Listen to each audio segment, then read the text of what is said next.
Vavaka isika tompoko, tononkira-panahy, anandratanay ny anaranao zany Jesosy, satria ianao Jesosy irery ihany no tompo sy mpamonjy mpanavotra ny fiainanay, ka nanaiky ny solovoinanay teo ambonin'ny hazo fijaliana ho famonjenanay, ho fanavotananay, ho fanafahananay. Ankehitriny Jesosy dia misaotra anao zahay noho izany fitiavanao anay izany, fa sarobidy tokoa ny raha nalatsakao, ka ny dikan'izany dia ny hanananay lay fiainana mandrakizay, ary ahafahanay mitsangana ihany koa amin'ny fananganana ny tena maty amin'ny andro farany. Dia tehirizo ao aminao mandrakarivo zahay Jesosy, amin'ny alalan'ny fitarian'ny fanainao masina, mba hiainanay ny fiainana dieny etỳ tany sahady ka hitohy hatrany an-danitra. Dia mitenena Jesosy amin'ny mpanomponao tsirairay avy, fa vonika hiainanao ny mpanomponao, amin'ny anaran'i Jesosy manan-kery avy any Nazareta no entinay maniry sy mangataka izany vavaka izany. Misaotra Jesosy Tompo, amen.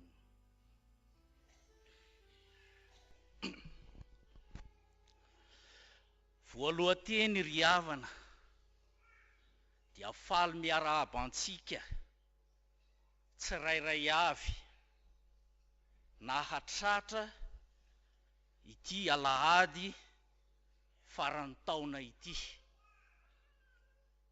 Miarahaba nahatratra satria ny taona dia efa voalahatra fa isika no nahatratra azy, ary mirary ny fitahian Jesosy ny ahatratrara antsika indray ny taom-baovao amin'ny lahady heriny,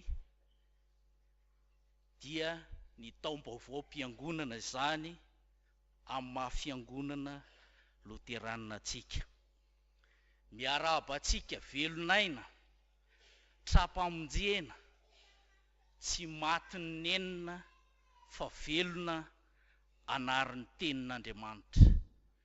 Ka ny tenin'Andriamanitra anjaratsika amin'izao alahady 4 manaraka ny trinité izao dia araka ny hitantsika ao amin'ny filazantsara araka ny Jaona. Filazantsara araka ny Jaona 9:7 ka mitsahatra amin'ny 9:70. Filazantsara araka ny Jaona 9:7 ka mitsahatra amin'ny 9:70.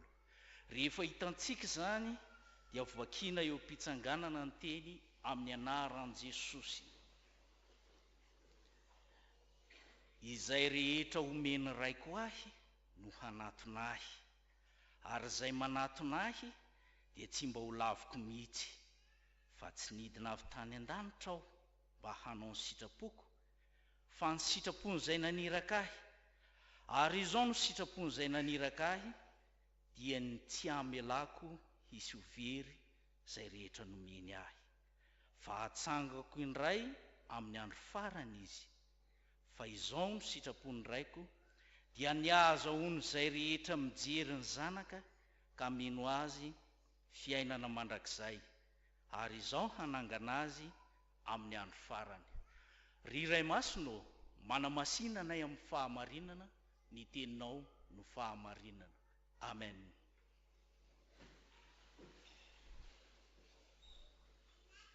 Ry fiangonana malala ho aminareo rehetra ny fahasoavana sy fiadanana avy amin'Andriamanitra raitsika sy Jesosy Kristy Tompo.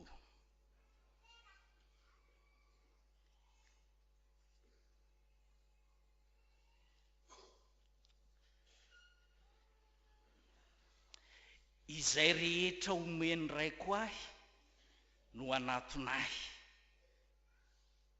Iza no omen'Andriamanitra ray an Jesosy ka manatona azy?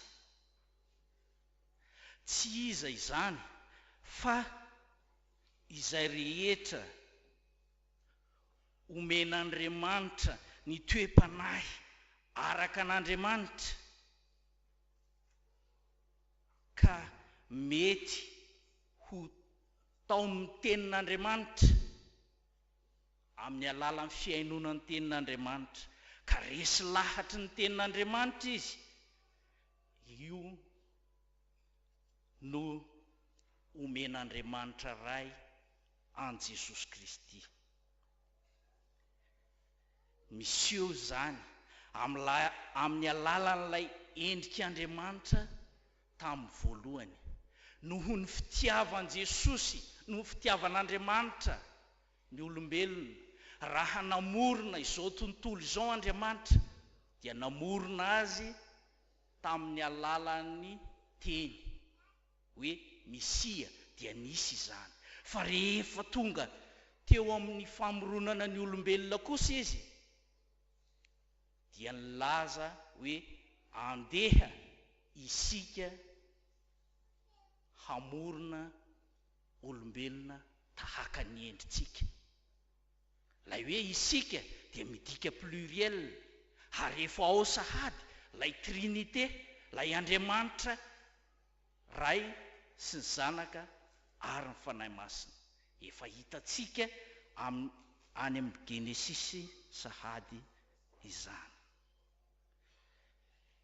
Olona manahoana koa ary nomen'Andriamanitra atsika?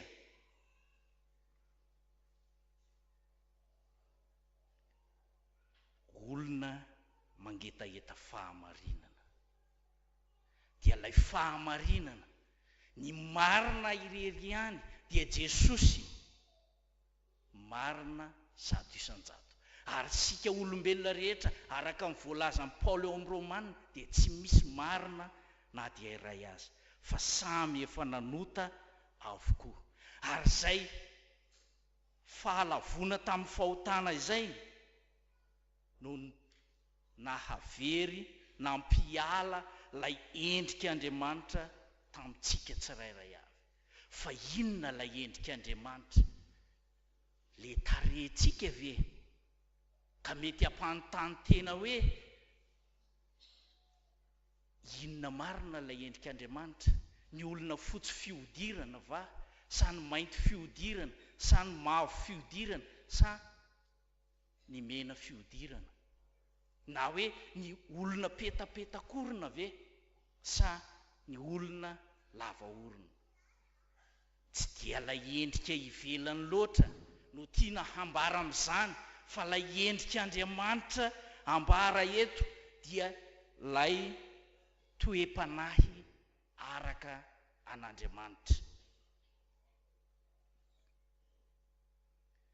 Ka mino aho manantena amin'izao famaranana ny taom-piangonana izao fa anisan'ilay mangetaeta fahamarinana isika matoa tonga eto mihay ny tenin'Andriamanitra, mandreny hafatra avy amin'Andriamanitra, ka isan'izay omen'Andriamanitra an Jesosy.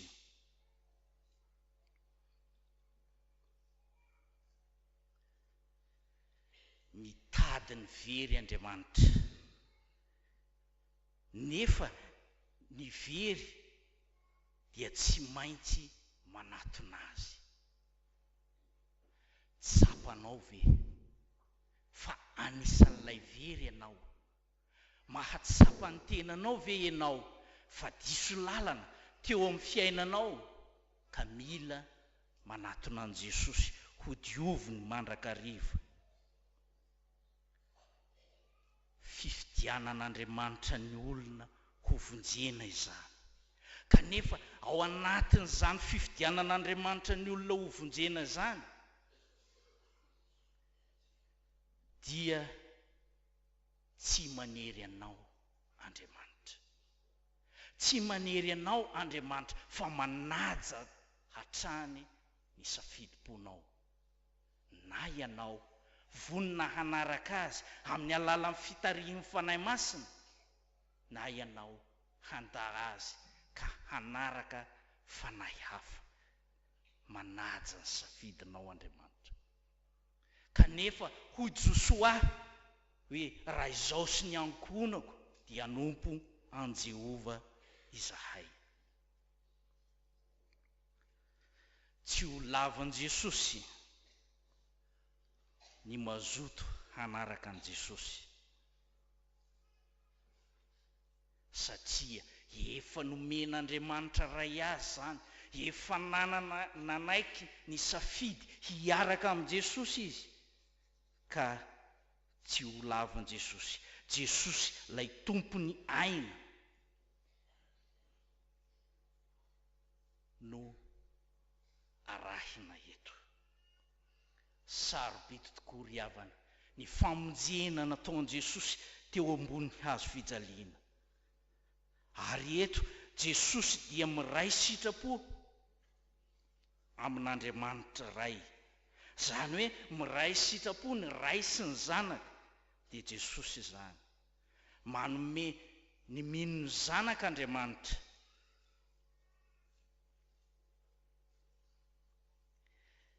Tsy hamela hisy very, fa handray azy tsara ny zanaka.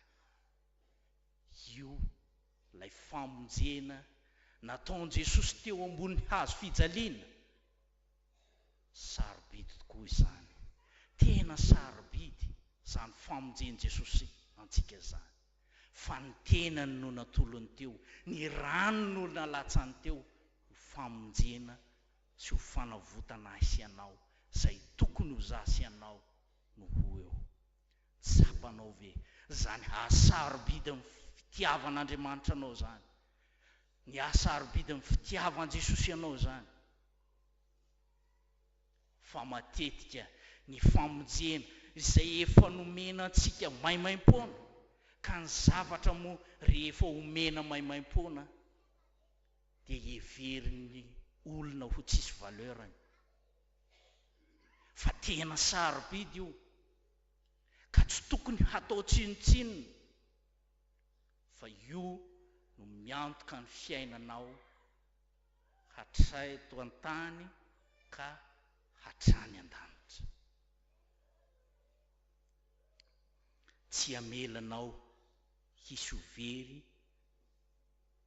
Jesosy, fitiavana zany. Tsapanao ve izany fitiavan Jesosy ianao zany? Sa mihay ny tenin'Andriamanitra isan'andro isaky ny fotoam-pivavahana ianao, fa vao mivoaka ny varavaran'ny fiangonana dia adino? Fa ny tenin'Andriamanitra dia tena fiaina ary iainana, tokony hikoriana ao anaty rahantsika mandrakariva ho aina fahavelomana ho an'ny mino rehetra.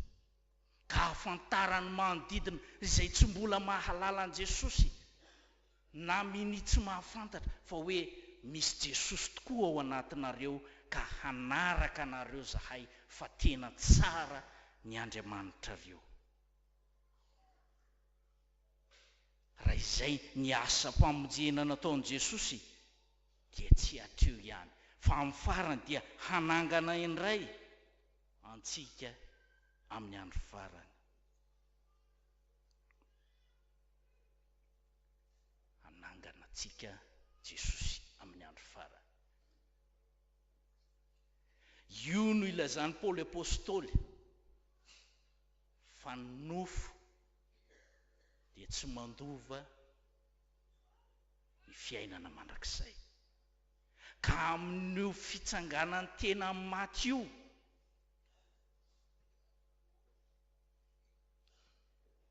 izay maty aloha no hatsangana, ary izay mbola velona dia ovana,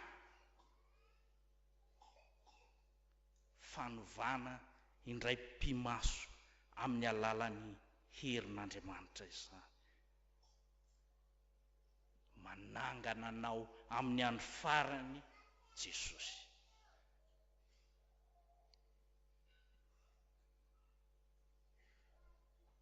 Tsapanao ve ny fitiavan Jesosy ianao? Tsaroviriavana fa tia ianao Jesosy, tia ianao Jesosy, ary ny fitiavan Jesosy ianao anie no antony hitondran Jesosy ianao hihay ny tenin'Andriamanitra eto amin'ity trano fiangonana ity androany zao.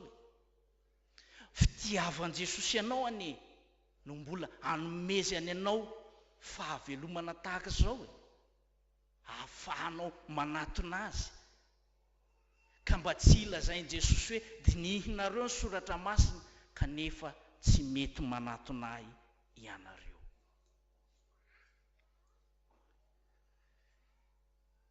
Zahay mo any ambanivohitra any no fitandremana misy anay, fa tsy mba andrenivohitra tahaka zao. Ka any amin'ny fitandremana ambanivohitra any ny manodidina anay tanimbary. Eny amin'ireny tanimbary reny dia misy biby karazany anankiroa, dia ahitana tsiboboka, ahitana ihany koa ondron-drano. Ireo biby anankiroa ireo samy mivelona anaty fotaka, ary rehefa mivelona anaty fotaka izy ireo dia maniry hiala amin'izany fotaka izany, maniry hiala amin'izany fahalotona izany mba te ho afaka. Ny tsiboboka naniry rantsana, tongotra sy tanana, dia lasa nivadika ho sahona. Ka rehefa tafavadika ho sahona dia nitsambikina nakeo ambony tahala. Rehefa nitsambikina eo ambony tahala dia nodaininy hainandro ka niverina indray ny lohapotaka ao anatin'ilay fotaka. Fa ny ondron-drano kosa naniry elatra, ary rehefa naniry elatra dia lasa angidina ka nanidina, tsy niverina intsony tao anatin'ilay fota mandrevo.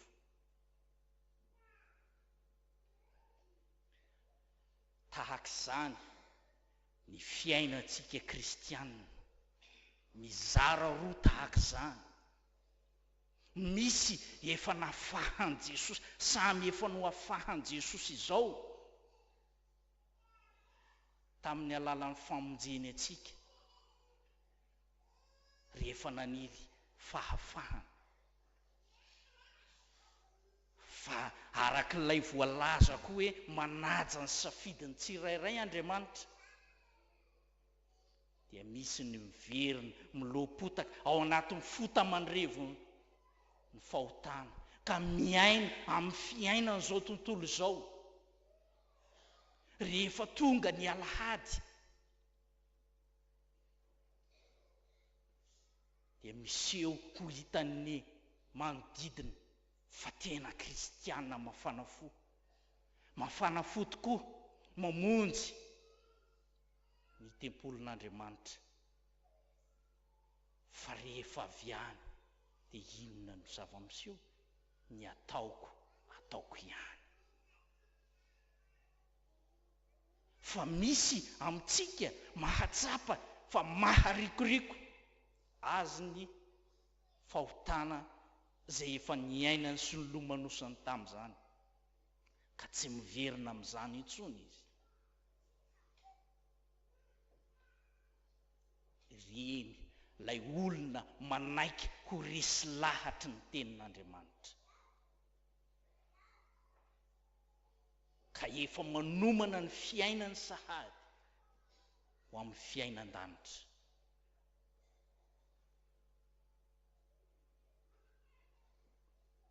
Tsy fantatrao ny rehefa aveonao, tsy fantatrao ny ampitsonao, tsy fantatrao ny fiainanao, hoe raha oviana ianao no hiala eto ambonin'ity tany fandalovan'ity. Raha hiala eto ianao ho amin'ny fahafatesana, moa vonona amin'izany va? Ny hoavinao, ny hovantaninao, ny dianao, moa mivonona amin'izany, sa mbola manjehy ny andro ho lava ihany?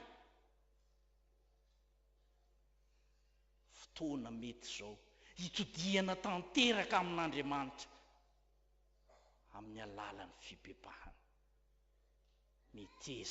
Meteza ry havana, meteza ho resy lahatry ny tenin'Andriamanitra,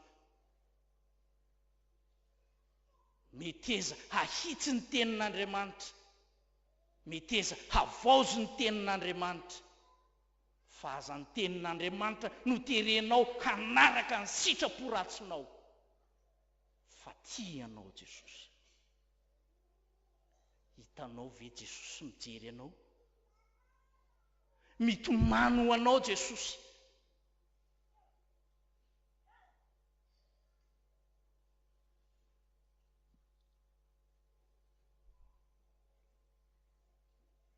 Mahereza ry havana, mahatanjaha, indrindra amin'izao farany taom-piangonana izao, fotoana fanaovana ny jery totiky ny lasa izao, nanahoana ny fiainanao lasa rehetra tany.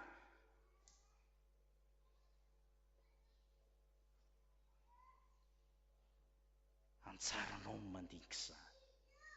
Manahoana ny hitondranao ny fiainanao manomboka amin'ny taom-baovao-piangonana. Efa tena no havaozy ny tenin'Andriamanitra ve? Sa mbola miaina amin'ny fiainan'izao tontolo izao? Ny anjaran'ny Ray sy ny Zanaka amin'ny famonjenantsika dia ny fanomezana, ny famonjena. Tsy hamela ny olombelona hisy ho very Andriamanitra, izay olombelona nioforonina mpino kristianina isika, ny hoe mino amin'ny faritra atsiotsimony nositsika ihany dia hoe misotro. Izay no dikany. Karaha mino ianao misotro ny tenin'Andriamanitra, mivelona amin'ny alalan'ny tenin'Andriamanitra, ary ny ahafahanao misotro sy mivelona amin'ny alalan'ny tenin'Andriamanitra dia ny fiainonao ny tenin'Andriamanitra izany.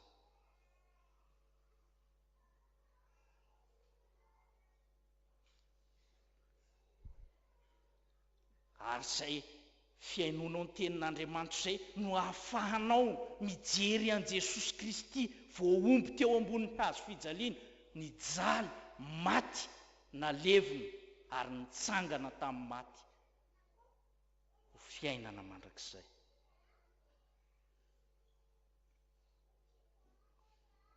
Ka izay rehetra mijery an' Jesosy dia efa manokatra ny sainy sahady hidiran'ny fanahin'Andriamanitra ao anatiny. Ary Jesosy irery ihany no hanome azy ny fiainana mandrakizay. Tsy mofo ihany no ivelomantsika fa ny tenin'Andriamanitra, anisan'ny tena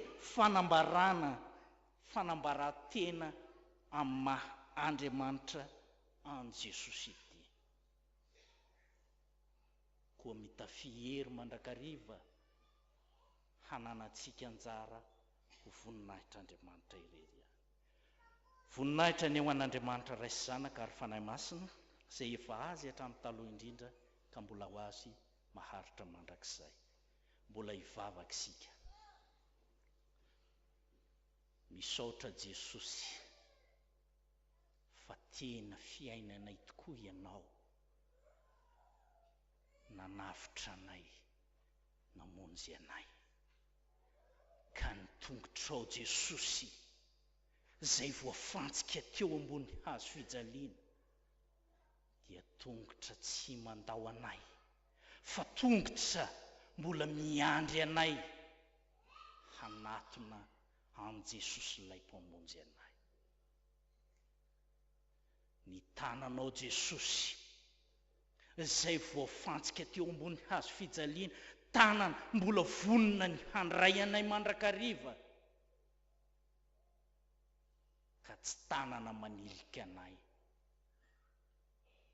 Ny lohanao Jesosy mitanondrika noho ny fahotanay. Ary lohanao Jesosy izay voasatroky ny tsilo teo ambony hazo fijaliana dia loha mangiry firy noho ny fahotanay.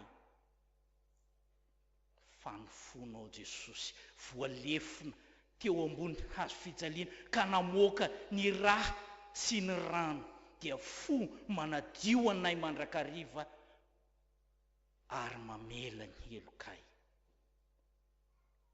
Io lay famelanao anay tsy hisy ho very Jesosy izay noraisinay tamin'ny alalan'ny teninao, dia lay hazo fijalianao. Menatra izahay, raha izahay Jesosy no tokony ho ao ambony hazo fijaliana, nefa dia ianao Jesosy no nanaiky hisolo voinanay teo ambony hazo fijaliana. Jesosy io ankehitriny amin'izao fiafaran'ny taom-piangonana izao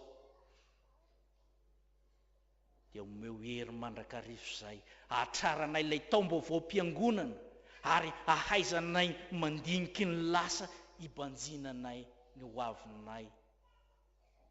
Hatraranay ilay tanjona dia tsy iza fa ny fiainana mandrakizay izay efa hiainanay ety an-tany sahady ka mbola hiainanay any an-danitra.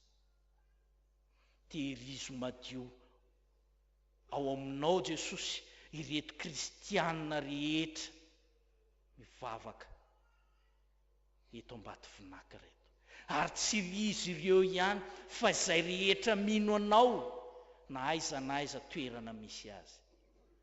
Da io ihany koa ny pastora sy ny mpitondra fivavahana rehetra Jesosy. Jereo manokana amin'ny fiainanay Jesosy io izay mbola anjakan'ny aiziny ka anton'izao fahoriana mianjady amin'ny vahoaka ao anatin'ny firenena izao. Mamindrafo amin'ny firenenay Jesosy ka mba ho firenena voavela eloka eo ambanin'ny fahasoavanao, samy haharitra amin'ny finoananao ho fiainana mandrakizay. Matoky zahay Jesosy manana anao lay Andriamanitra tokana inonay dia Andriamanitra miray telo, miombona amin'ny Trinité masina. Amin'ny anaran'i Jesosy Kristy manan-kery avy any Nazareta no entinay maniry sy mangataka izany vavaka izany, misaotra Jesosy Tompo. Amen. Ry kristianina malala nitsangana raiso ny fitahiana. Ny fahasoavan'i Jesosy Kristy Tompo, ny fitiavan'Andriamanitra ray ary ny fiombonana sy ny firaisana amin'ny fanahy masina ho aminareo rehetra ny hatramin'izao ka haritra mandrakizay. Amen.